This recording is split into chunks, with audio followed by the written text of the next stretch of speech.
What's up guys, welcome back. This video is going to be a little bit different because I'm here in this beautiful Sanibel Island in Florida. As you can see behind me is this historic lighthouse, and this is an island that has been really flattened by Hurricane Ian about 9 months ago. But we're not going to talk about the island. Well, maybe a little bit, but I'm here because there was a story of a vehicle that spent most of its life here on Sanibel, and I bought it after it was flooded and it was totaled by the insurance company.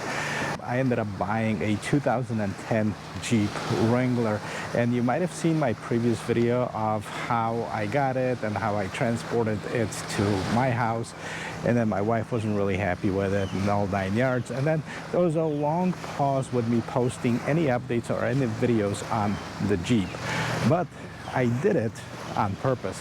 Now it is almost done, probably about 90% done right now with the updates and with the modification, and I'm going to reveal it to you very shortly.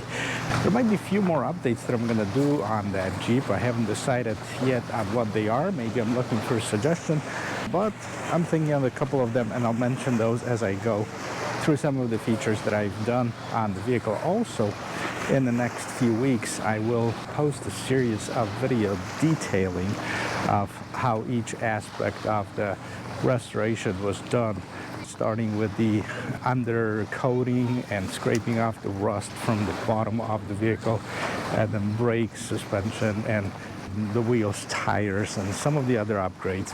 Well, in case you don't remember how the Jeep looked like, well, here's some footage from when I picked it up, so take a quick peek.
And this is what this Jeep looks like right now. Check it out, guys. This is a 2010 Jeep Wrangler Islander.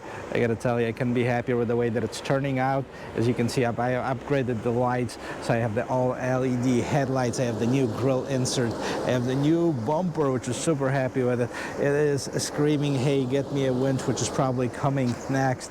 If you look on the side here, I have those massive, nice 35-inch tires that I got, and after a long time deciding which ones I'm gonna go with, I went with the Kenda Clever RT tires. Those are kind of the hybrid tires, and they're nice. And also the wheels, you know, check this out. I have the Rock Trucks wheels. Very happy with them. They're very inexpensive compared to some of the other options. I have the brand new brakes. I have the brand new suspension, so you can see, you know, I have the new springs. I have the new shocks. This is by Rough Country. I also made sure that I cleaned off all of the rust from underneath the Jeep and painted it with the rust-proofing paint, so hopefully I'm going to have a few years of fun before I have to readdress it with this Jeep. So overall, it looks pretty good. I do like how it turned out. I like the overall shape and the proportions of it. This is one of my big things. Like when you look at any of those Jeeps, some of them are just way too tall, and maybe some people like it. I don't. So, you know, moving around here in the back, I have, of course, the all new lights, you know, all LEDs in the back as well. I like the way that they turn out. I also have this brake light that illuminates that's inside of this rim. And of course, this fifth tire over here, bumper, Now those bumpers are super nice. I'm gonna post a link in the description of this video because most of this stuff I actually bought from Amazon here.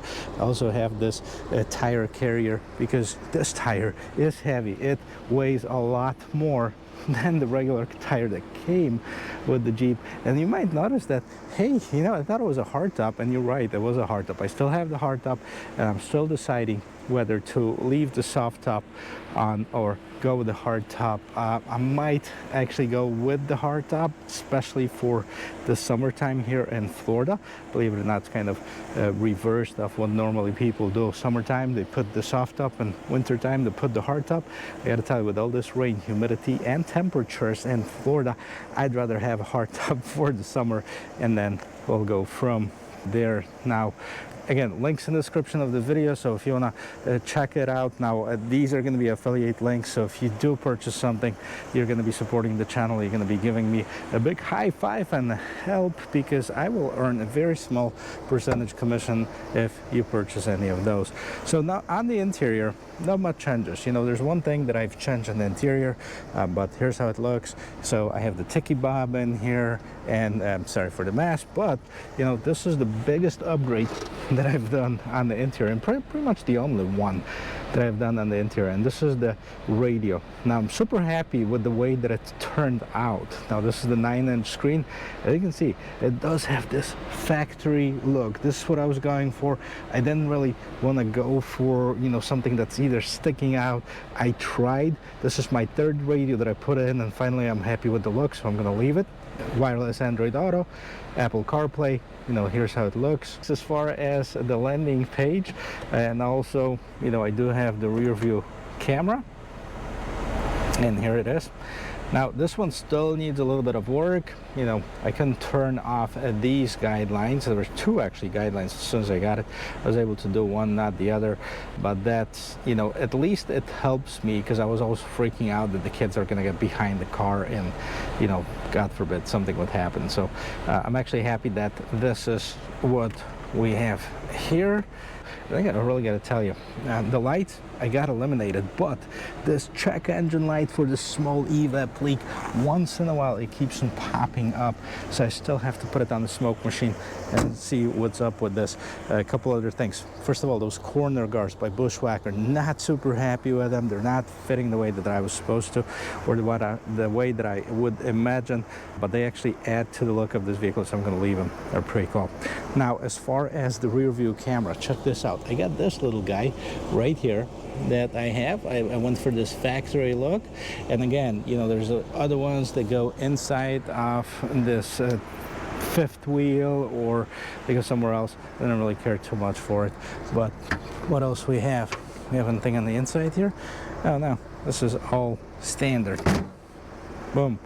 Let's close this up, take it for a ride around the island. And you know, if you want to stick around, guys, I'm just gonna show you the Sanibel. This is the home, original home of this Jeep Wrangler, and we're back here 9 months after Ian. And like I said, over the next few weeks, I'm going to be posting a series of videos of how each portion of these upgrades were done. So if you're interested in it, follow along and you know, see how I was able to do that with really no experience, no mechanical background or anything like this, just some YouTube videos, some sweat, a lot of sweat, and a lot of frustrations, but I was able to do that in my driveway, and that's including pretty much everything that you see on this Jeep, with the exception of one thing, and of course that is mounting the wheels and tires, which of course I don't have the equipment at home to do that. But I raised this vehicle myself in the driveway, put a 2.5-inch lift, changed the brakes, put the front bumper, rear bumper, upgraded the radio, the antenna, you know, the soft top, the whole everything that's on this Jeep. But if you're interested, like I said, follow along. There's going to be some videos that are coming up in the very near future. So until then, let's jump inside. Let's take it for a spin. Here's the way that the island still looks, and if you look on the side, you can see some substantial damage still, and the crews are working here on the left-hand side. I mean, you see this is an apartment complex, basically, that's, I don't know if it's going to get destroyed or if it's going to get rebuilt.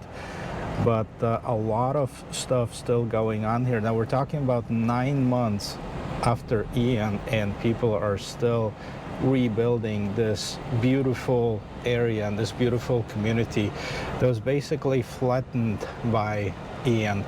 And I gotta tell you, this somewhere here, somewhere on this island, this is where this Jeep spent most of its life. According to Carfax report, it was registered on Sanibel starting, I think, in 2012 till, you know, the day that Ian came through, and then it was totaled out by the insurance company. Now, thankfully, the damage wasn't too bad on the Jeep. It was still running when I got it, but there was, you know, some stuff that just needed to be done and some that I wanted to do. Now, see, the businesses start opening here on Sanibel, which is, you know, great news. These people suffered a lot through the last 9 months, and I gotta tell you, I mean, while the response, you know, of the government was very quick, and the governor here in Florida did their best to, you know, reopen the bridge, the island itself didn't open till, I believe, beginning of June of 2023 for several reasons. Now, the bridge was completed very quickly, but they wanted to give people and workers enough time to secure their belongings. There's been a lot of looting, unfortunately, going on. It's sad that there's a lot of criminals that are preying on people who experience a disaster like this. They're just basically looting homes and stealing stuff. But, you know, I know that they're going to rebuild. I know that it's going to be as beautiful, if not better than it was before. But as you can see, here's another apartment complex. This is still all inhabited, and, you know, people are still trying to get back to either their homes or maybe their vacation rentals. But, you know, of course, you know, a lot of houses are redone very nicely, but a lot of work still needs to be done. Now, I have not been to Sanibel since Ian, so, I mean, it seems like a lot of stores are still closed and just reopening here. You saw that Dairy Queen on the right-hand side. I mean, for those of you that are familiar with the island, you know where we at right now. Here's the Seashells. That store is open right now.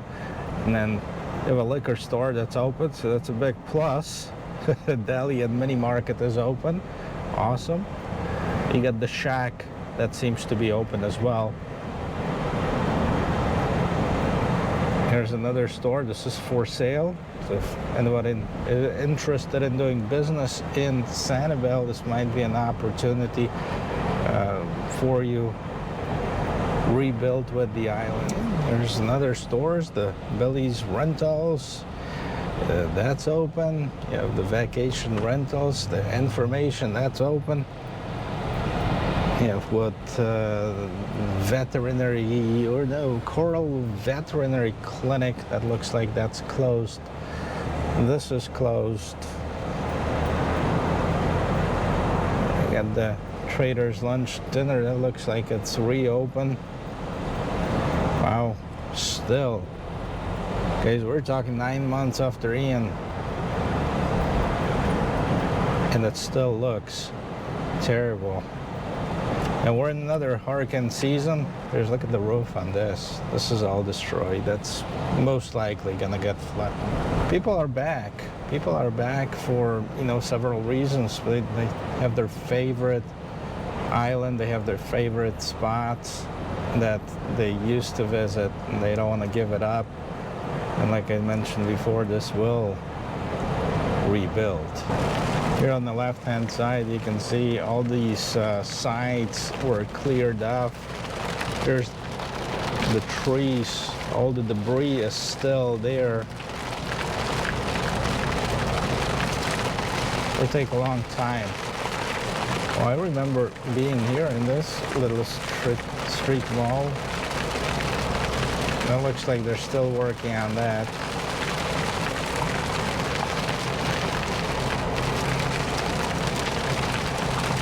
And of course we're in Florida, so summertime.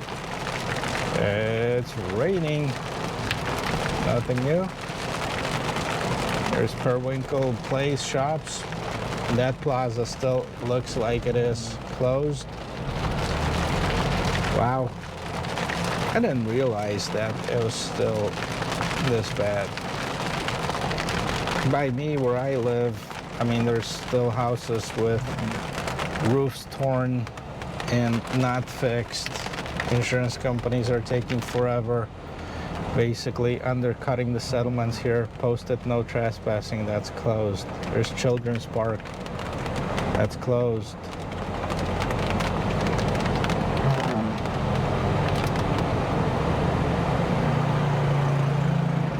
It's sad to see that, but it's also, you know, it's good to see, and it's important to kind of realize for a lot of people of how bad this storm really was.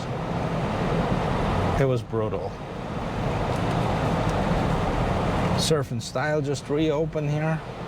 And here's the road towards Captiva Island. Well guys, thanks for sticking around. You know, if you wanted to see how the island looks like now, this is July 3rd of 2023. Ian was September, I think 28th or 29th of 2022. So you get October, November, December, 9 months, over 9 months after Ian, and we're still seeing this.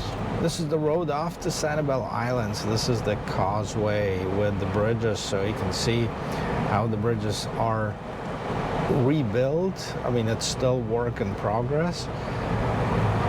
Looks like there's still a lot of uneven surfaces.